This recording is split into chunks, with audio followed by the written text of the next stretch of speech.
Hello and welcome to Romance Isn't Dead, episode 12. It's magic time in the Highlands again, y'all. How are y'all doing today, Ray? I'm enjoying the sun. We've actually we're expecting an incredible weekend for Easter. Because, of course, over here we've got 4 days off. Yay. Or if you're me, you've got 10 days off because you've booked an entire week so you can go and see a single film. But we will not go there because I'm just sad. Well, it's not a pop culture podcast, but I suppose it is your podcast, so you are allowed to squeal a little bit about the movies that you're looking forward to. Endgame. I have booked my tickets. I was quite upset when they took them down and then put them back up again, not even 24 hours later, and the site crashed. Ugh. A lot. Ugh. Yes. Apparently it has had one of the biggest pre-sales, pre-showing ticket sales ever. And I cannot wait. I know that you're not looking forward to it as much as I am. No. To be fair, I got distracted this past week by Star Wars Celebration, and they dropped the first new content for episode 9. So I'm like that meme where it's got, the guy turning around to look at the girl, and the girl beside him is like, hello, I'm right here kind of thing. So, I'm the guy turning around to look at Star Wars Episode 9, Rise of Skywalker, and then Avengers is looking at me like, what the heck, man? And so, I'll be honest, the thing that I'm looking forward to the most about seeing Avengers this week is the Star Wars trailer beforehand. I won't have any trailers. I celebrate. I'm one of these people who, I have to admit, I'd love it if they literally, you go in, you sit down, you have time to open the packet of popcorn, and the film starts. I hate the 25 minutes of adverts, promos for new films that are coming out, and everything else. I hate it. I just want to watch the film, which is why I love midnight showings. You heard it right. I am actually going to be going to the cinema for 6 hours on Wednesday.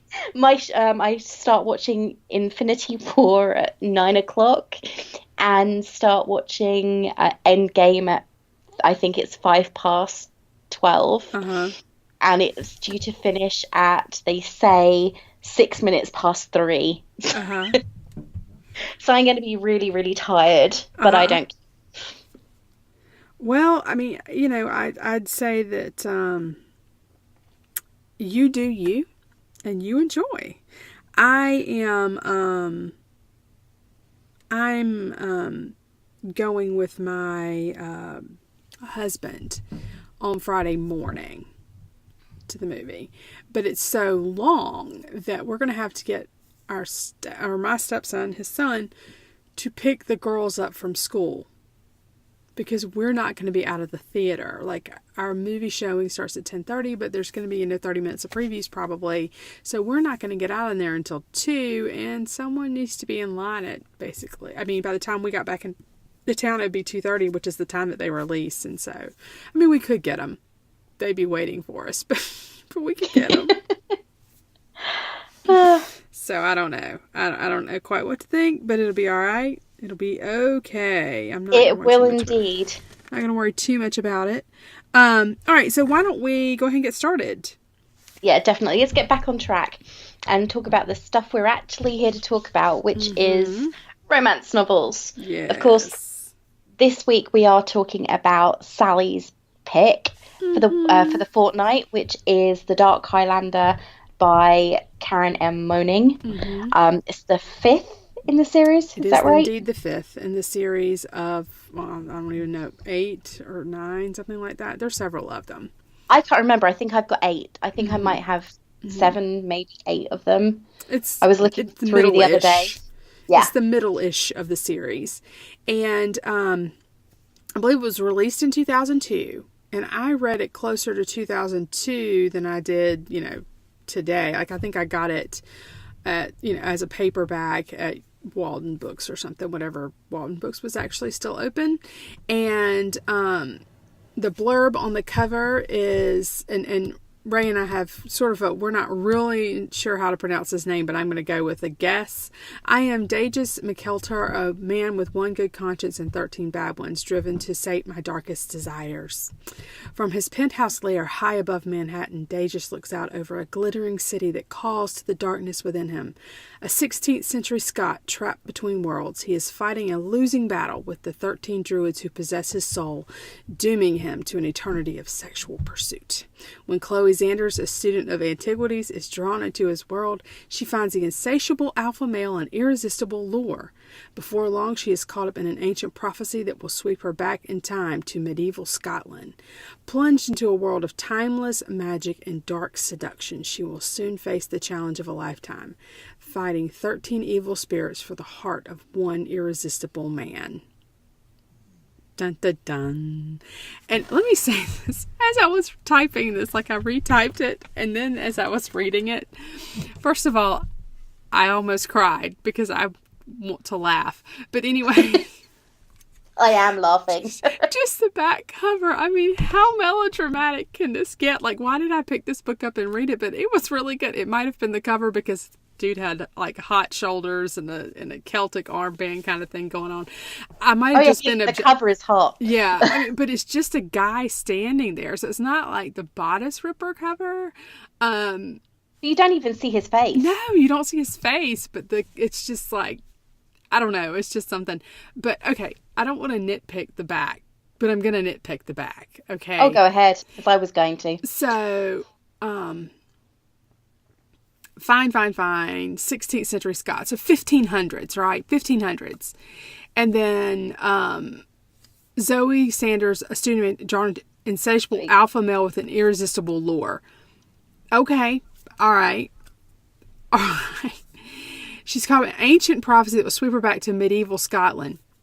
That would be before 15 whatever, right? Yeah, but I think in the book, don't they mention he was born in something like, was it 1348 or 14 it's something 14, or other? 1482.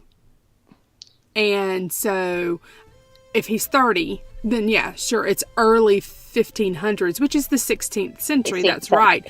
But that's the beginning of the freaking Renaissance. That's not medieval. I mean, as a historian, I'm nitpicking that. The other thing is that he makes, I haven't worn the McKeltar plaid. Well, your plaid didn't exist, dude. Yeah. So right here, I am going to insert some seriously dramatic, and Sally now gives you a history lecture.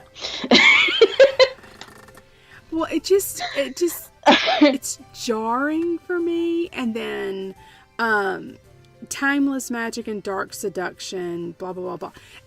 And the truth of the matter is, apparently he does have these 13 dark souls in him. He's constantly fighting. And the thing that makes him feel human again is having sex. Right. And lots and lots of it. Yeah. And so you get like Lucifer from the current television series Lucifer vibes, where he's just having sex with all these different women. And but you only ever get the mention of one other woman, Catherine. Yeah, Catherine, and she just, and he just completely blows her off. Like, to the best of our knowledge, he never even calls her back and says, "Yeah, I'm not interested anymore." I mean, poor Catherine. That's a bit of a douche move. Yeah, poor Catherine, man. Give her a call and say, "Yeah, we're especially done." Considering the way that they describe the sexual relationship that they've had. And it opens with her like going to his apartment and just describing how, oh my God, insatiable he is. Yeah. And this poor woman is like obsessed. But and I was reading really fast, so if there was a line where she like tried to come back to him and say, "Oh, why are you ignoring me?" or something like that, I missed it. Okay. But you missed something that didn't happen.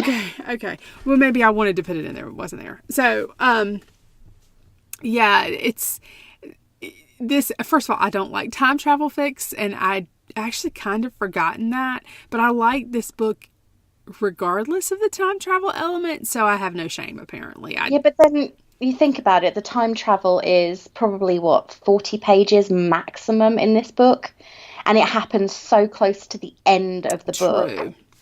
The And act it's that's see not that's it's the not issue for me. actually that key for the No, plot. Like, I it's think not. if we were reading Drustin's story, his twin brother, time travel plays a bigger part in that one, if I recall correctly. Please do correct me if I'm wrong, but I do think that Yeah. the story between Gwen and Drustin is far more time travel focused than this one is. And Chloe's like, she's like, when she realizes that she's been like thrown back in time, she's like, I know I'm dreaming and this is not really happening and da da da da da da da. And okay, fair enough. Like, fair enough. Like, I'll just accept it as read and move on. So Yeah, it give her doesn't the bother benefit me of the that doubt. much. So I guess my question is, how is this aged? What do you think, Ray? Did you like it the Uh, first time you read it, and then how is it aged for today? I liked it the first time I read it, though I have to admit the time travel bits, like you, it's not my favourite plot device. I did skim them far more, and I skimmed them definitely this time because there just seemed to be almost no purpose to that particular thing. It was literally for one tiny thing they travel back to the past, and it felt unnecessary for I me personally. But Right, then, having said that, the entire end of the book kind of felt, hinged on it, but yeah, but it was also the end of the book was you've got this in really long build up. I mean, there's no physical contact between them sexually until page 130. I thought differently. Interesting. See, because he kisses her like that first day, like within the first 50 pages. And for me, that really starts the ride because it's this UST that's building to page 130. So, and page 130 does kick it up a notch. But that's just Yeah, but my. then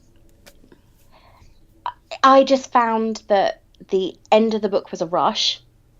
Such a rush, as in not a oh my god that's amazing rush, but a oh dear god could you fit any more plot into 25 pages rush. And that annoyed me a little bit because there was all of this unnecessariness that happened beforehand that could have either been condensed a lot more or completely left out. And they I pronounce it Dagus, but we could both be completely wrong. They didn't seem to he hasn't aged well as a hero, I think. I think that he is the sort of woman that maybe women might fantasize about having, but in reality, if they came across a man like this, they'd probably have the urge to stab him. To me, I look at Dagus and I think that, yes, absolutely, we're talking about a female power fantasy because you've got this incredibly hot man who's sort of the ultimate anti-hero, right? He's got all this darkness in him, and he's trying to Yeah. be a good person, and he does bad things, but apparently is doing them for good reasons, trying to save himself and whether he realizes or not, save the world. And so I felt like it actually aged okay. I mean, for that, I mean, I did. I kind of felt like it aged all right. This is not a man that I would be able to live with, but the bottom line is, Yeah, they're not meant to be. yeah, none of these heroes that we read about in romance novels, I don't think I like them in real life. In real life, I'd be like, you are such an effing a-hole, right? Wow, strong words. Yeah. Well, but Yeah, I know exactly what you mean. It would in be real that. life, I Yeah, mean, I don't think I would put up with the possessive, overbearing, massively domineering. I'm always right, but I'm going to treat you like a delicate flower. right, and it's a power fantasy because Chloe tames him, right? Chloe's our heroine, and she tames him. and all that stuff. And so it's, What did you think about Chloe? okay, well, she's a 20-something-year-old virgin in Manhattan, and I'm sure those exist. But the author makes certain that Chloe has that old, no real ties to the 21st century, so it's like no big deal if she just goes off to Scotland or something like that. It makes her isolated, and it's just a trope that, well, you see it a lot. There's no mention of, apart from her boss, there's no mention of any friends, family, Yeah, a because pet. She doesn't even have a fish. Yeah, her parents Granddad. died, and then her Yep. grandfather raised her, and so when he died, she was left with no one. So apparently, her dad's side of the family was just completely non-existent for her. Okay, I mean, I lost both my parents, but I still have loads of relatives. I'm just kind of like, That's the thing. I'm sure you could dig up someone somewhere. Right? I don't even have to try hard. That's why. And she's from rural Kansas, and you're telling me anyway. But whatever, it's like not that big a deal. But it is a thing that makes her. It takes away complications, right? So if she jets off to Scotland, or she gets stuck in medieval Scotland, not medieval Scotland. No, 15th century Scotland, then no big deal. But in this case, she doesn't. And it does have a bit of a deus ex machina with, I do not know how to pronounce Tuatha De Danann. Yeah, Tuatha De Danann, I think. Okay, close enough. Can we call them the Fae? They're kind of the Fae, right? Yeah, they're the Fae. Let's call them the Fae. And so... I don't even know how to pronounce her name. Yeah, no. So here's a tip to authors: please use names that we can pronounce. Yeah, or someone can pronounce. So I just, yeah. Okay. The other thing that I kind of picked as I was going through, to me it's very incongruent that she keeps having Dagus use Christ as a sort of an expletive or a frustration thing when he's a druid.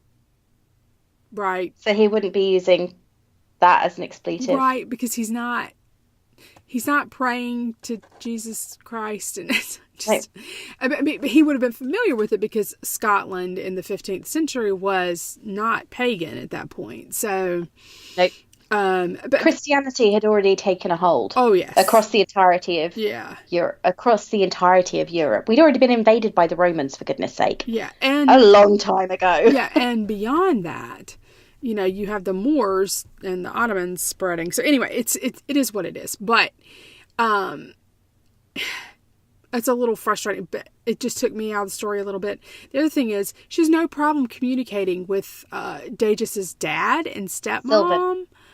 And English and Gaelic in the 1500s is very different than English and Gaelic in the United States in the 21st century.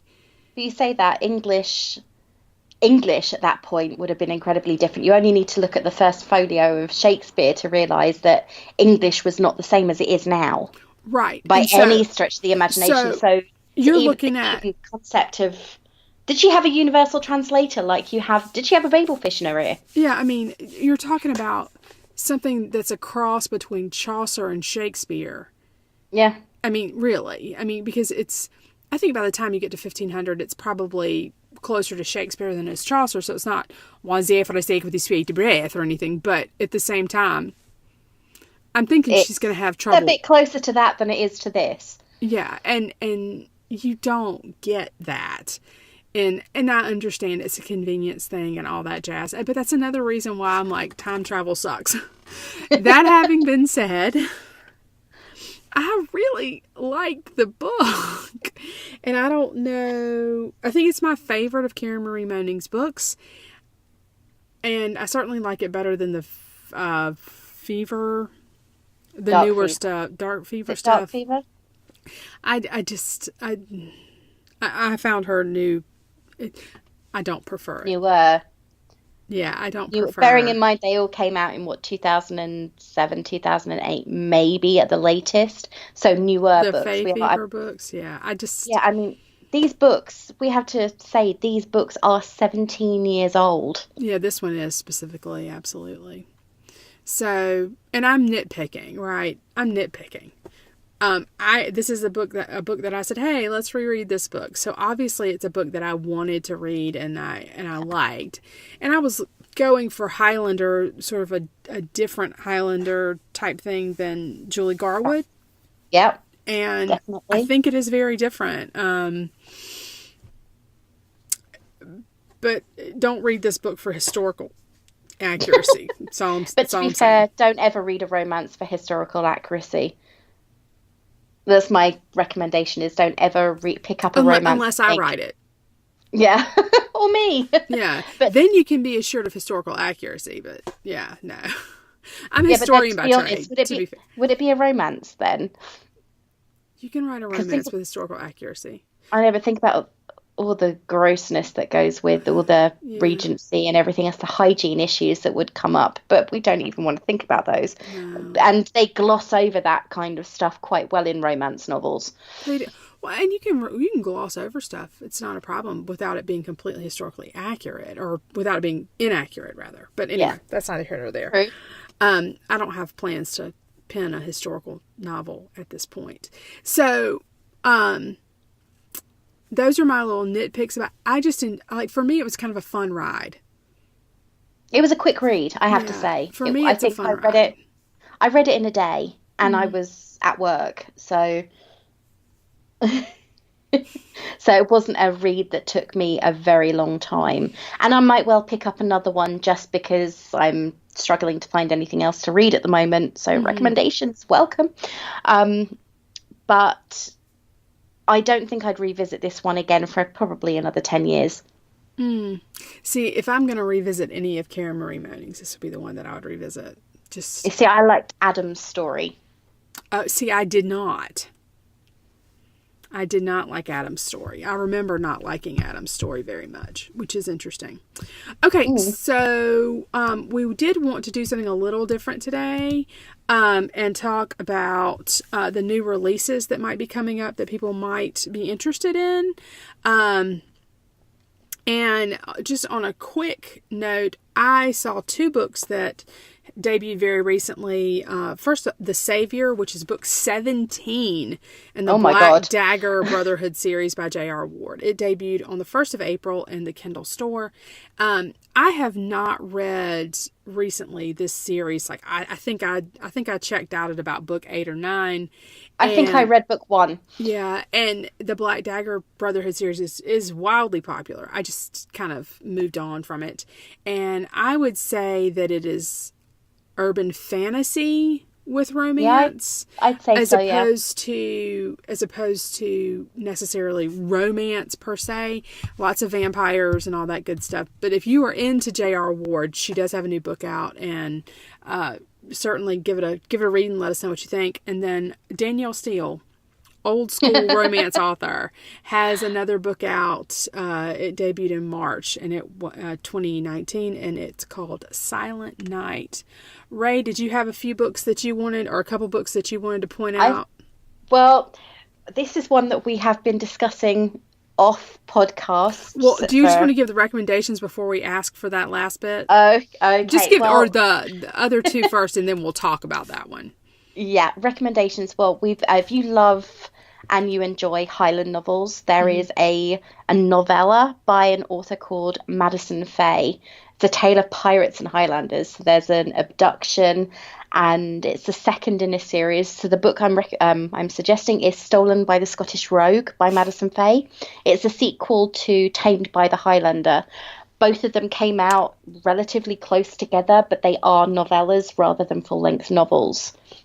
And then following on from last week's, the previous book that we read, our Chick Lit by Jill Mansell, there's a book called The Overdue Life of Amy Byler by Kerry Harms, a story all about a single mother whose erstwhile ex takes her children for a while and gives her the chance to find herself in New York.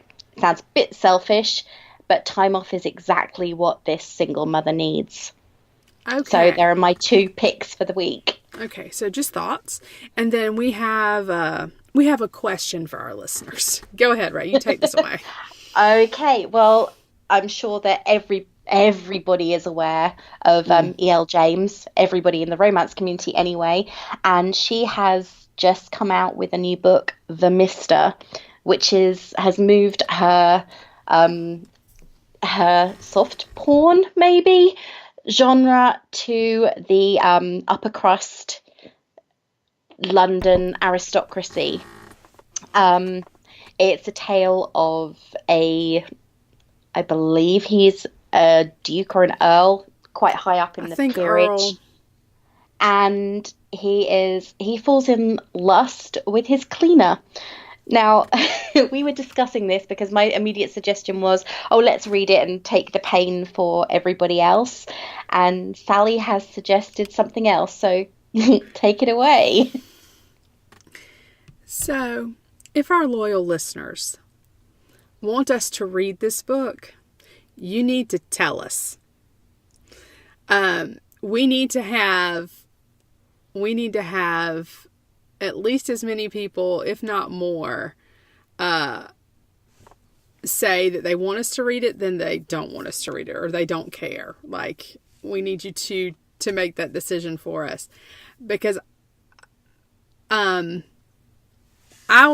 full disclosure, I read the first couple of books in her 50 Shades series, and I normally, once like a trilogy, I don't have a problem generally finishing a trilogy. I didn't bother with the third. As I've gotten older, I've been more willing to nope out on things, and so yeah, I read the synopsis for this book and it didn't speak to me, but if we have folks who want us to listen to it, I need to know that y'all want us to listen to it and to read it and come back and talk to y'all about it. Do you want us to take, essentially, do you want us to take that emotional hit for you? The things we'll do. The things we'll do. Oh, yeah, for definitely. Our listeners.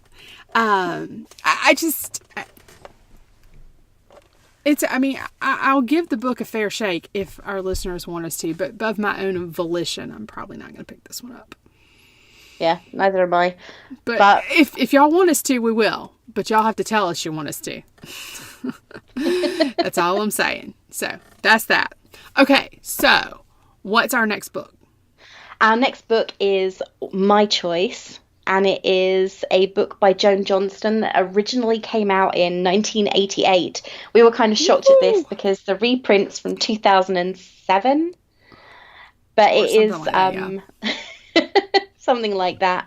It is Frontier Woman by Joan Johnston. It's a Western romance, and it's the first in a trilogy of hers that she called Sisters of the Lone Star.